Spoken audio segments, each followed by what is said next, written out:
Welcome back to another of mine. So this is Deepak Dharal. Hope you all are fine. So अभी हाल ही में हमारे practical exam खत्म हुए हैं जिसमें 20 मार्क्स का आपका एग्जाम होता है एंड 10 मार्क्स का वाइवा होता है। अब देखो एग्जाम क्या करना है हम सबको पता होता है कि कोई क्वेश्चन नहीं आता तो उससे रिलेटेड टर्म्स लिख दी या फिर फॉर्मूला लिख दिया या फिर कोई भी फ्लो चार्ट बना दे तो उससे अच्छे मार्क्स मिल जाते हैं। तो एग्जाम की दिक्कत ही नहीं है ना, सारी दिक्कत आती है वाइवा पे, है ना। देखो वाइवा में आप अपने आप को रिप्रेजेंट करते हो सामने वाले पर्सन के आगे और सामने वाला पर्सन आपकी नॉलेज के बेस पे आपको मार्क्स देता है, आपको किसी कैटेगरी में डालता है, like are you are topper या फिर मतलब आप अपनी नॉलेज के हिसाब से ही जाने जाओगे, है ना। तो कैसे अपने आप को रिप्रेजेंट करना है सामने वाले पर्सन के आगे, तो ये वीडियो इस पे ही होने वाले हैं क्योंकि अब बहुत सारे स्कूलों में 12th क्लास के या फिर 11th क्लास के वाइवास चालू हो जाएंगे जिसमें एक्सटर्नल पर्सन आएंगे और आपसे आपके सिलेबस का ही पूछेंगे। तो कैसे अपने आप को रिप्रेजेंट करना है, कैसे जाना है, क्या बॉडी लैंग्वेज रखनी है, तो ये वीडियो को ध्यान से देखना एंड तक। Let's start the video. तो फर्स्टली वाइवा होता क्या है? देखो वाइवा में एक्सटर्नल पर्सन आता है ना, और आपसे आपके सिलेबस से ही कोई भी क्वेश्चन उठा के पूछ लेता है ना।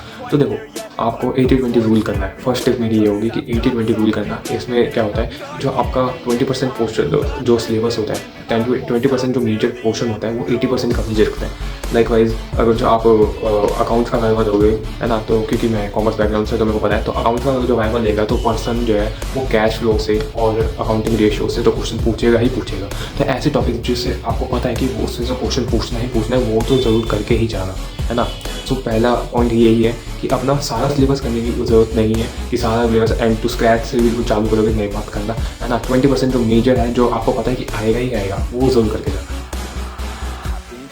दूसरा है आपका स्कूल ड्रेस पहन के जाना भाई, प्लीज़, है ना। ऐसा कुछ भी मत करना कि शूज़ अलग हो गए, है ना। प्रॉपर एक स्कूल ड्रेस होनी चाहिए, है ना, वेल मैनर में प्रेस हुए हुए कपड़ों पे, है ना। ऐसे ही नहीं कि आप कोई से भी शूज़ कोई से भी शर्ट पहन के चले गए, नहीं, क्योंकि first impression is the last impression. हर अच्छे से बाल बाल बहा के बिल्कुल एक प्रॉपर फॉर्मेट के साथ एक स्माइल के साथ एंटर करना रूम में, है ना, क्योंकि वो आपने सुना ना, first impression is the last impression. So ये ज़्यादा मैटर करता है ना। आपकी बॉडी लैंग्वेज ओपन होनी चाहिए, है ना, एक स्माइल के साथ, है ना। यही नहीं कि गुस्से में आ रहे हो, है ना, और आर्ग्यू कर रहे हो, है ना। ये भी बहुत इंपॉर्टेंट टॉपिक है कि आर्ग्यू मत करना, है ना।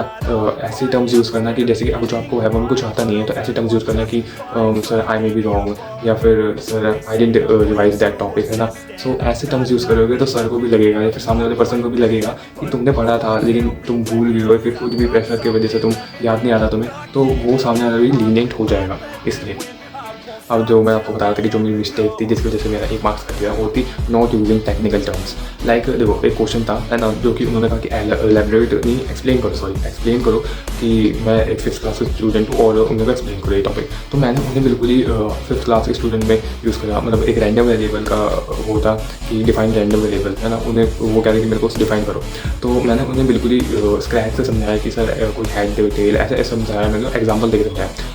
और सामने वाले मतलब मेरे जो साइड में थे उन्होंने टेक्निकल टर्म्स यूज़ करी, like it's a function, assign number, है ना। तो ऐसे ऐसे टर्म्स यूज़ करी उन्होंने, सो उसको इसलिए 10 आउट ऑफ 10 मिलेगा और इसलिए दैट्स व्हाई मेरे शायद 8 या फिर 9 रह गए मार्क्स, क्योंकि not using technical term is also ज़्यादा मत सोचो, है ना, अच्छा ही करोगे तुम, है ना। सो मिलते हैं नेक्स्ट वीडियो में, till then see you, bye bye, take care.